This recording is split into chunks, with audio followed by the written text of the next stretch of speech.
நீங்க உட்கட்சி பிளவு என்று சொல்வதே தவறான ஒரு வார்த்தை. எல்லா கட்சியிலையும் எல்லா கட்சிகளிலுமே அவங்களுக்குள்ள சில கருத்து மோதல்கள் இருக்கத்தான் இருக்கும். எந்த கட்சியிலும் இல்லாத கருத்து மோதல்கள் இல்லாத கட்சியே இல்ல.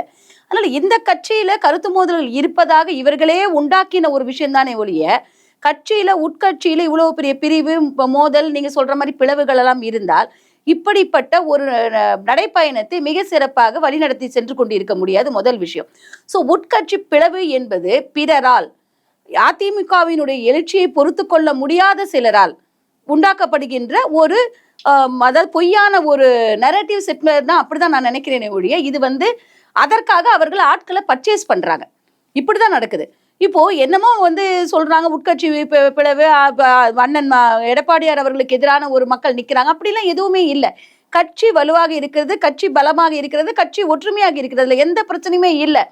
ஒரு சிலர் தன்னுடைய ஈகோக்காகவோ இல்ல சில காரணங்களுக்காகவோ இல்ல சில பிறருடைய தூண்டுதல் காரணமாகவோ இப்ப இந்த மாதிரியான ஒரு விளைவுகளை நடந்து கொண்டிருக்கிறது. இது விரும்பத்தகாத நிகழ்வுகள் தான். இது யாரோ நம்ம இது கட்சிக்கு ஆதரவு எல்லாம் சொல்ல மாட்டேன். விரும்பத்தகாத நிகழ்வுகள்.